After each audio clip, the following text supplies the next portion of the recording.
What's happening, guys? It's Mike's Soul Dragon channel, and I was able to pick up some solicitations from my comic book shop when I went in on Friday to pick my stuff up. They did not have the Marvel one, but fortunately, I was able to get the DC and this Dynamite one. So I don't know if the Marvel one was out of stock or they didn't get any or who knows. But so as of right now, I have the DC and the Dynamite one. The DC is for October. The Dynamite is for September. So I'm not sure why they are not for the same month, but we'll make the most of what I have and take a look at the things that are coming out that grab my eye. So Dynamite, right here on the front of the cover, they are announcing Blue Falcon and Dynamite by Jimmy Palmiotti. I've said before that I'm loving everything that Dynamite is doing right now. I like the fact that they have really kind of focused and on this nostalgia, these nostalgia titles, Blue Falcon, Herculoids, Silverhawks, etc., etc. It really feels like they're have finally found their identity. As opposed to just previously being a company that just does exclusively, Bad Girls comics, which is what it felt like for a long time. It felt like they just did Red Sonja, Vampirella, Barbarella, the lady from the John Carter Mars books. But I really enjoyed the direction they've got going right now.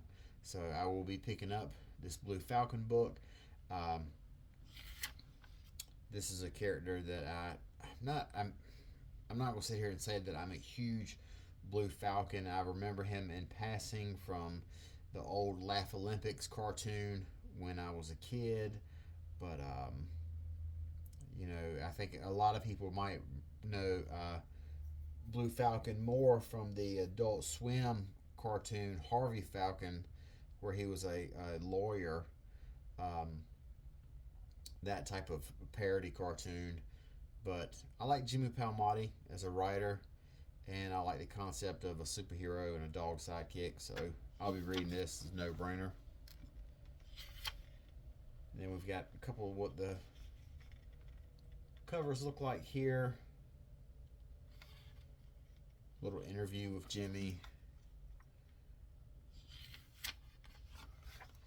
But I'll be picking that up. Then I also see they've got a Wizard of Oz film adaptation. I'll be passing on it. Vampirella, I'll be passing on it. I read a ton of these by Christopher Priest previously, but I just am super over Christopher Priest. So this is not going to make it to the list. This Chitara book, I do like the Thundercats book, so I'm kind of wondering what this Chitara, it says, return to Thundara's golden age in Chitara Windbreaker, a historic new adventure that turns back the clock to a time when the young Chitara's mystical connection to the sixth sense was brand new and terribly frightening. So this is a one-shot, so I will be skipping this. Although I did read the Chitara miniseries and that was pretty good, but I'll probably more than likely be passing on this one-shot. Stitch, I'm not going to be picking this up. Although I do know a lot of people are fans of Stitch. Harley Quinn and Elvira, definitely. This is another Jimmy Palmiotti. This time he's teaming up with his wife, Amanda Connor. And they're doing this Harley Quinn and Elvira miniseries. So I'm going to be picking this up. I've talked about how I was a big Elvira fan. So this is definitely a must-read. I like this cover right here.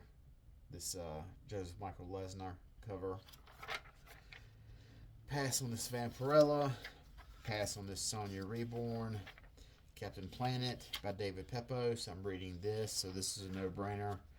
Pass on Gargoyles. Darkwing Duck Omnibus. I'm not going to be picking that up. Herculoids, I will be picking this up. I do enjoy this book as well. It is kind of this is another instance where the characters and the concept of the Herculoids is kind of a blank slate. So the writer has had more freedom than if you come onto a property that has more of established lore.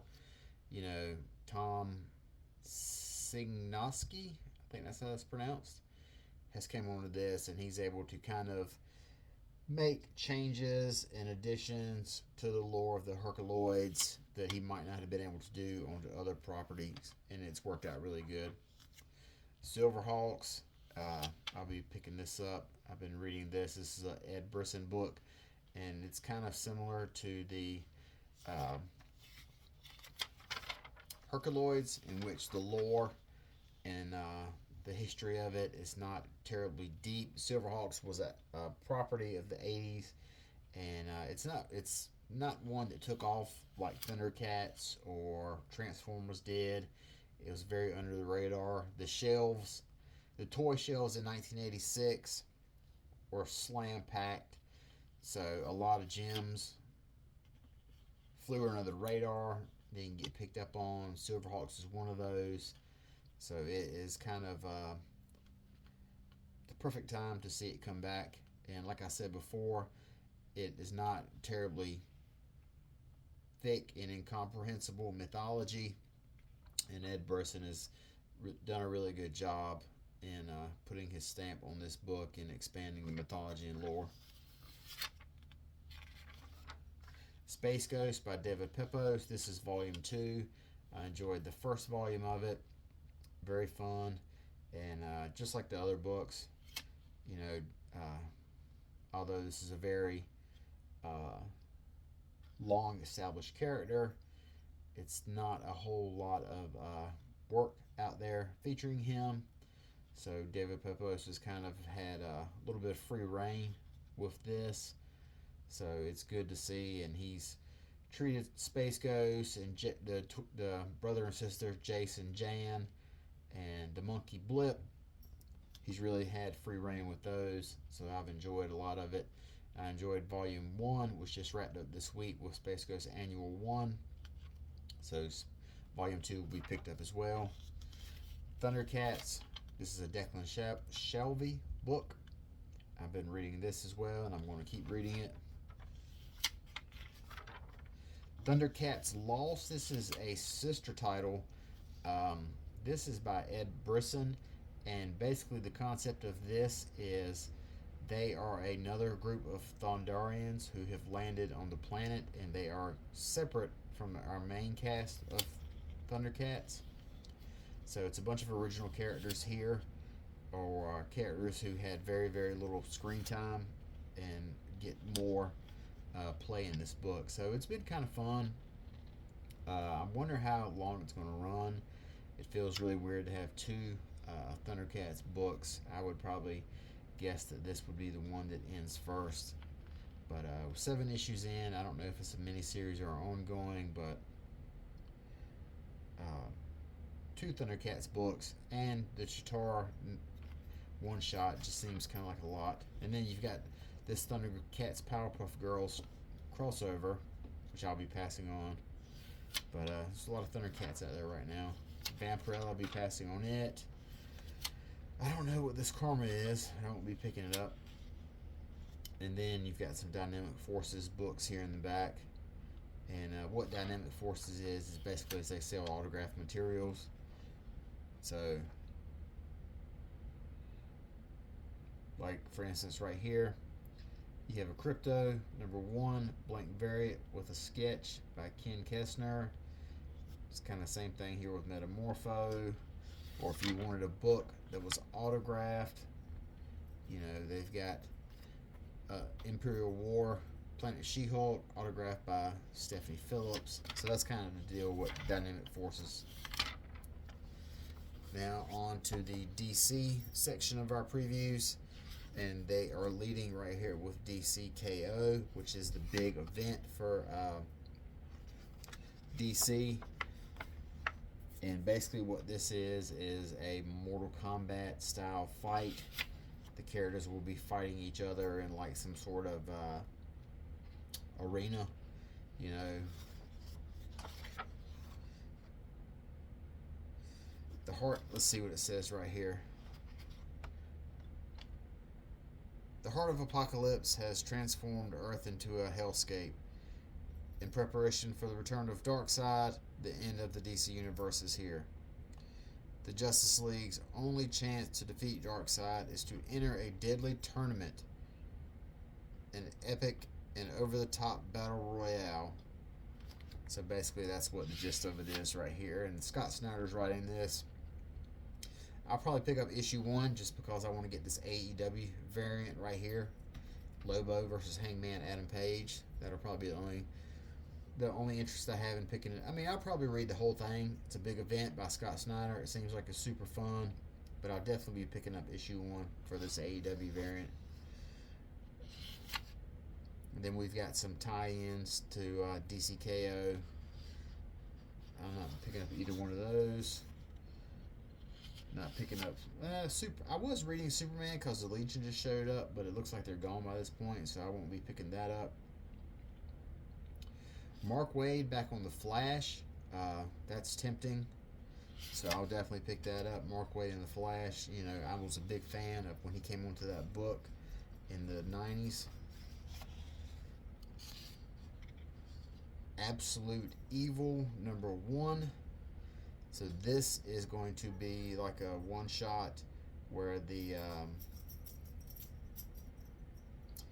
is featuring the villains of the Absolute Universe. They are getting their turn in the spotlight, so to speak. I don't know. I really disagree with how fast the Absolute Universe has been expanding. Well, this is written by Al Ewing. This is not a Scott Snyder joint. So I'll definitely be skipping that.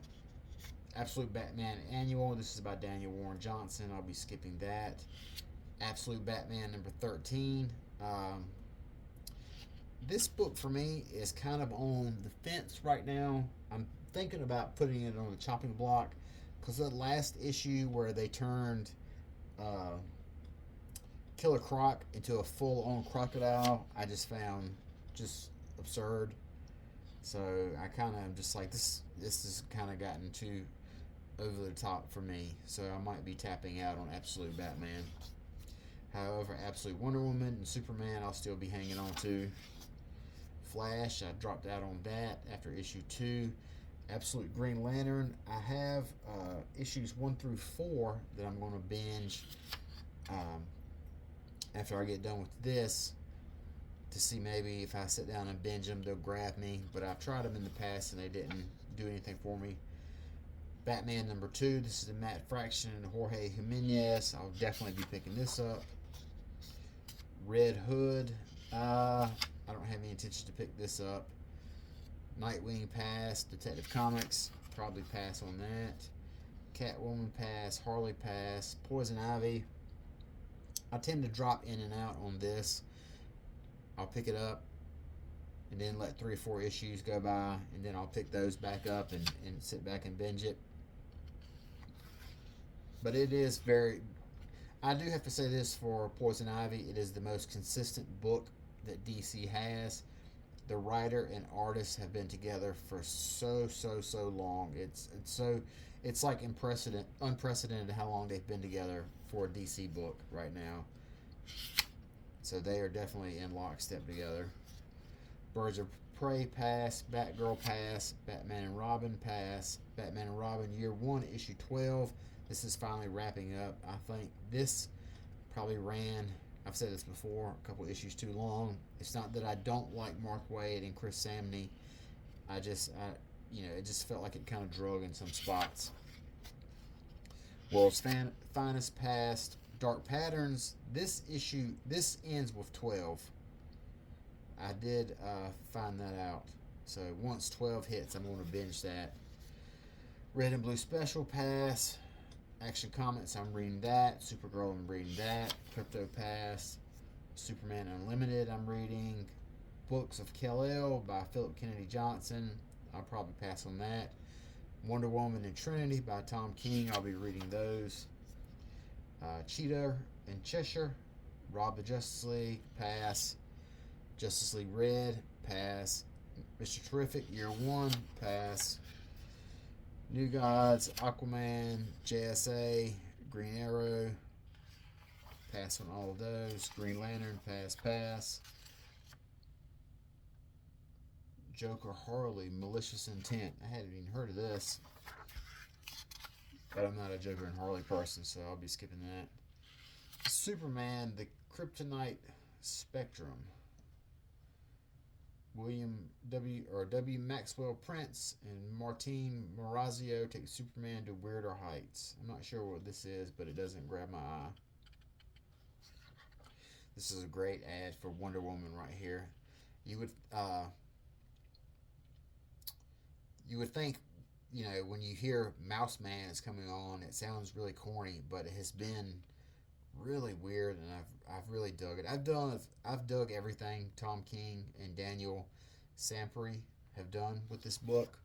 I know I'm in the minority, but I don't care.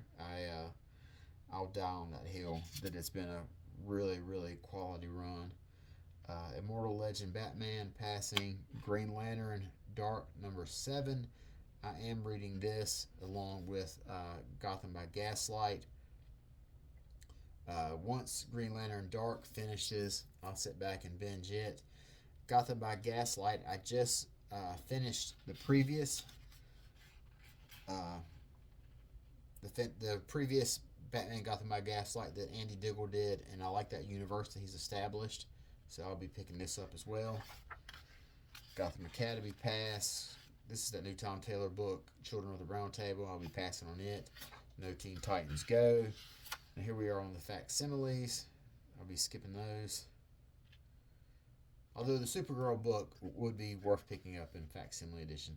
Silver Age Supergirl is really, really some crazy stuff. Superman makes her wear a wig and live in an orphanage because she's not ready to associate or assimilate with the people of Smallville. So now we're in the trade paperback sections. Absolute Flash and Green Lantern Volume 1. Superman, action, none of that. None of this stuff here. Now here's their collected editions that the DC Finest ones they've been doing. We 3 would probably be a solid pickup, but definitely that's not, with animals in it, it's not my cup of tea.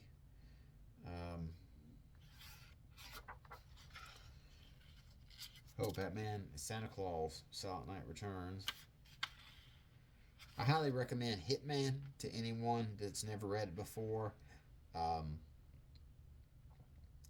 think that it is